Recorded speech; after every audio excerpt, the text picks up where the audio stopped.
she's given me various medication, sleeping tablets. I have to say that generally in taking the medication that I was given made me feel worse, not better. Not just sleeping tablets? No, well, the sleeping tablets I felt, Nicky, weren't particularly great for me. I'm not talking about them because I know other people use them in different situations, but I was given different medication, which I presume are some form of antidepressant tablets. There seems to be a stigma in the GP surgery about actually using those words, but that was essentially what I was understood to be given. And I actually felt they made me feel worse, not better. How long did you take them for? You're given a course of them, Nicky, and I understand from my knowledge of it that you do generally tend to feel a little bit worse initially before they start to work. Yeah. And I can honestly say I've never finished a full course of them because I felt that feeling of making me worse never went away. It never went away. Stephen? Yes, I think very often they say that the tablets do make you feel worse before they make you feel, if they're going to make you feel better. I'm really concerned that you're not talking to your parents, because I'm sure they would want to help you. They would want to know. They will be like I was. Sometimes it's easier talking to a stranger, though, isn't it? If something happened to you. And they would want to be part of trying to, help you get right.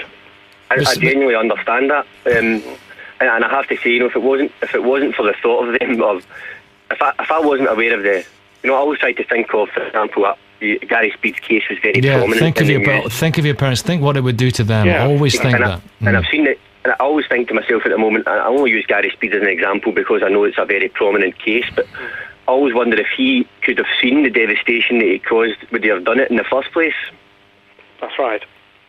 And that's probably the one forefront thought that I have that probably has stopped me to this point.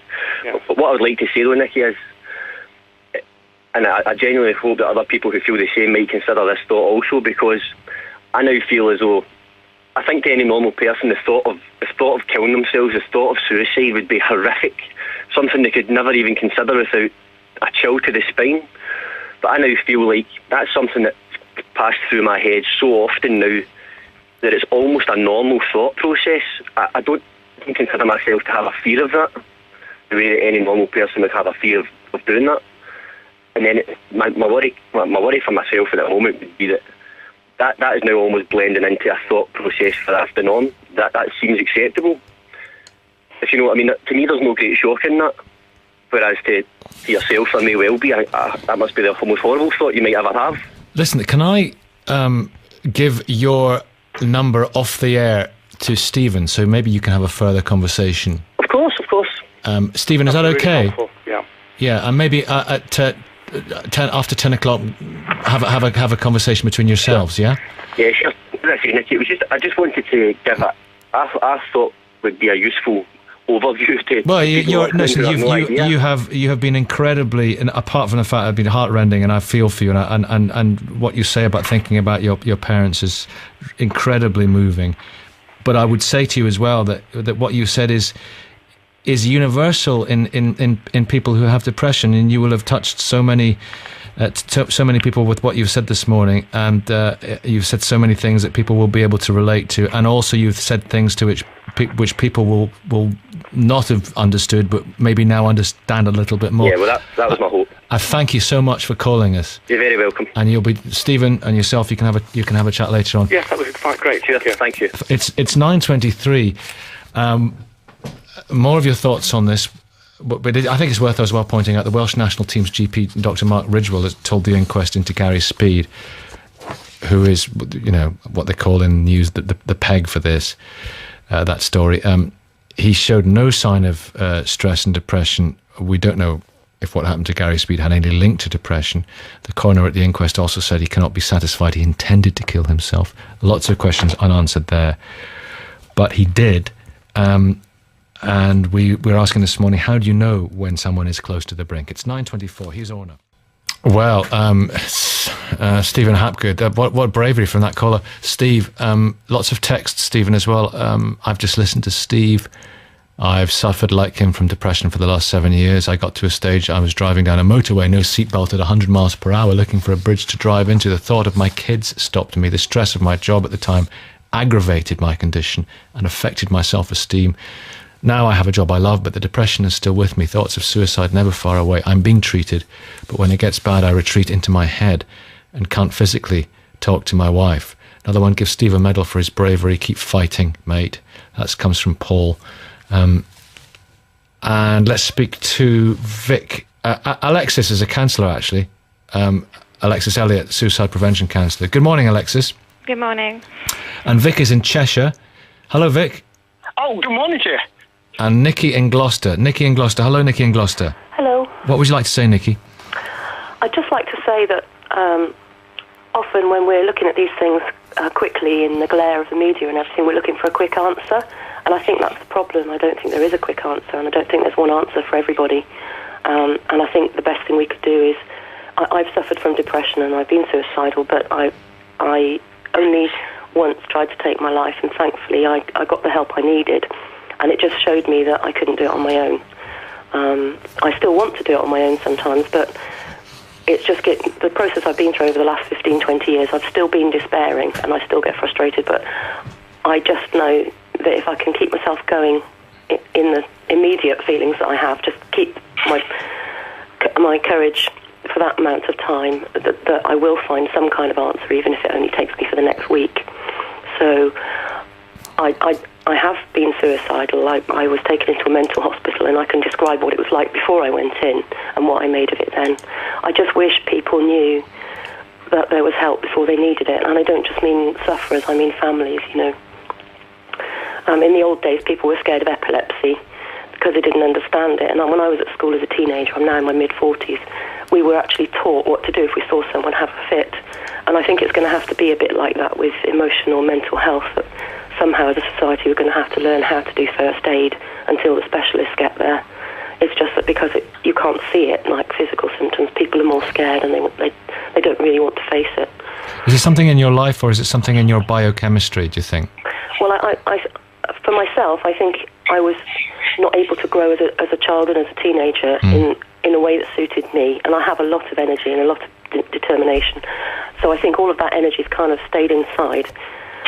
It was only when I had a child myself that things started to change, and I decided I needed to be more assertive, more out there, because you have to look after your child, so you don't want to be a mouse. I think a lot of women find this particularly. They start standing up for themselves more when they have a child, and then it's a case of finding out how to do it with the minimum disruption to normal life, you know. What was the help? Well, the best help I had was that I just completely couldn't manage on my own anymore. I had two babies quite close together, my second and third children 11 months apart. I just moved house and my husband's job went up the spout as well, so it was quite a lot of pressure. And half the time I was able to behave like a completely responsible mum.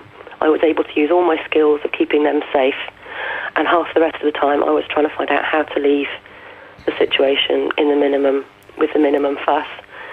And I bought a ticket down to Devon because I wanted to go out on the moors and just lie there until it didn't hurt anymore. Till it didn't hurt anymore. That's the thing. And the thing I went into psychiatric hospital and I found that far from being a horrible place, it was actually a place that gave me the space I needed. And the psychiatric nurses were the best help for me, because their approach was most of them didn't wear uniforms, and they would be with us as we did our daily occupational therapy, craft and meals and that kind of thing, and relate to us like people. And I would say the combination of them treating me like an ordinary person, not a mad person, and their specialist medical help and the backup they'd got, I think it's a combination that is important. Because if someone treats you like a patient, what's to make you feel normal again? What's to help you find your normal? And if people try to help on a layman's terms without any medical backup, they might miss the fact that through being down for a long time, my body had got low on chemicals it needed to manage on its own. For me, it started with the emotions going down, lowering my mood, and then my body had learnt to sort of almost work on a very low level. And it wasn't enough for daily life. You know, you'd need to respond to something, and you couldn't because you're used to being low. And you don't want to ask for help. Oh, you're right. What's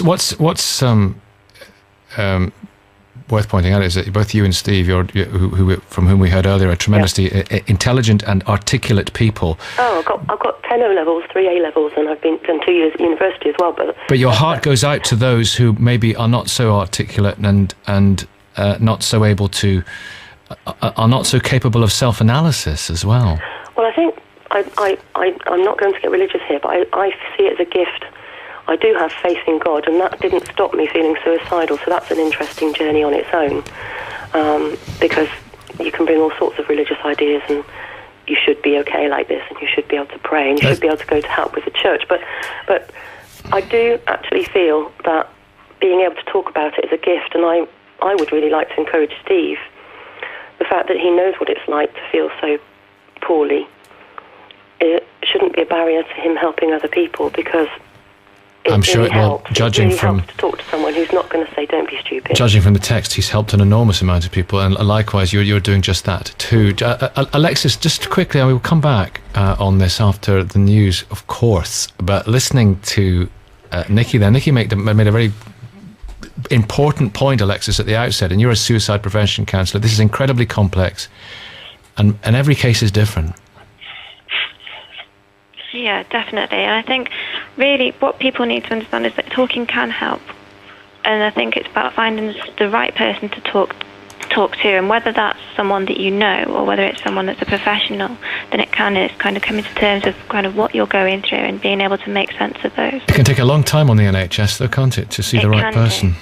It can do, and it's like, I think what it is that is the first protocol where lots of people go to their GP and can get referred through, the counselling service that way. But there are organisations out there that offer counselling, and it doesn't have to cost. There are voluntary organisations as well that you can get there a lot quicker than you can do on the NHS, perhaps. We shall return very shortly. It's 9:32. Thank you for now, and thank you so much, Nikki, for that. Let me just remind you about the action line. I think it's important to do that throughout the programme. If any of the issues we're discussing affect you, bbc.co.uk/action line, and there, on that wonderful resource, you will find contact details for a range of charities.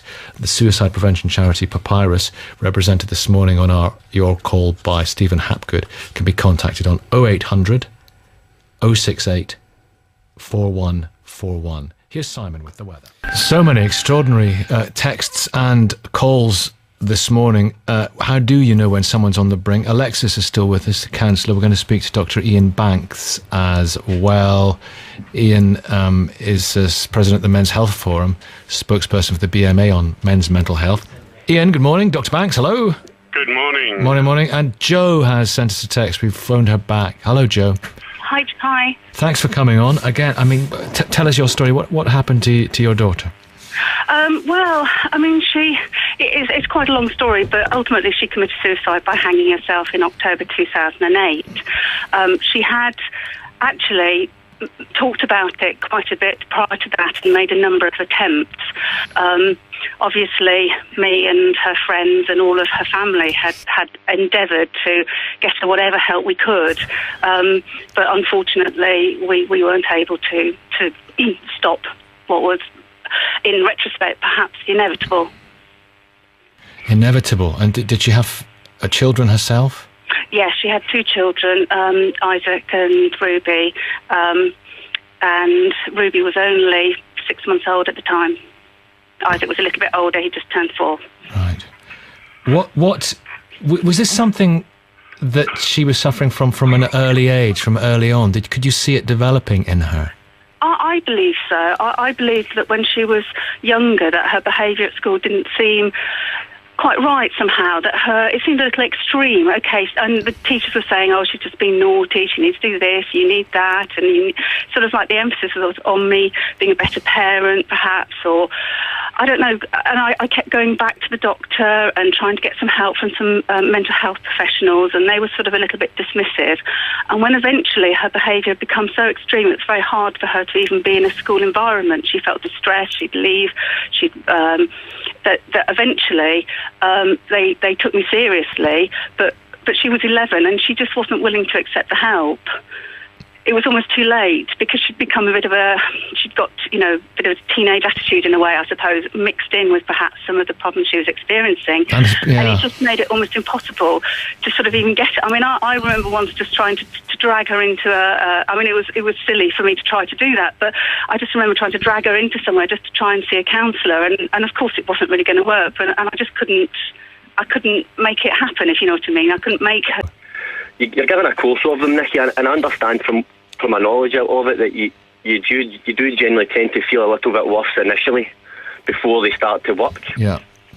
And I can honestly say I've never finished a full course of them, because I felt that feeling of making me worse never went away.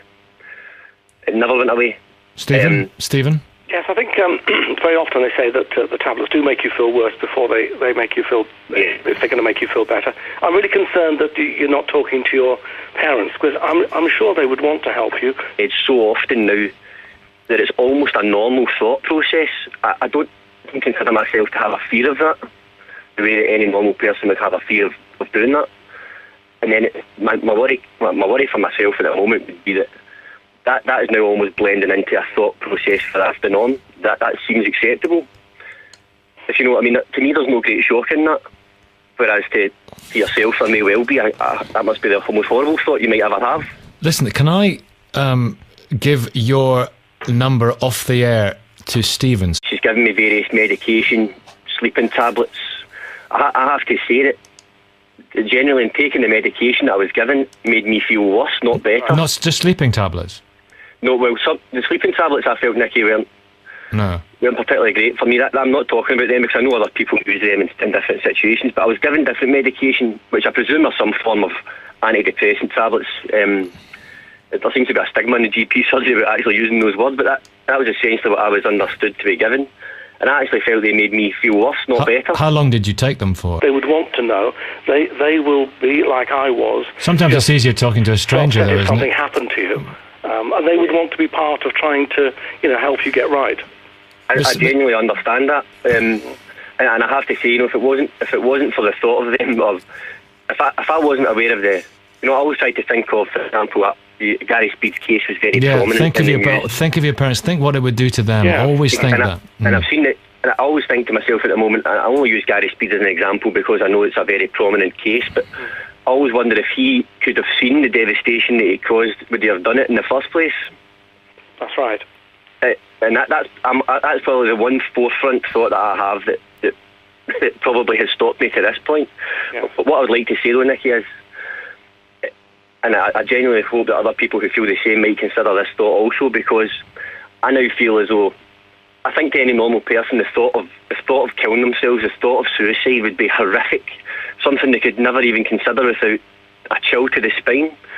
But I now feel like that's something that passed through my head.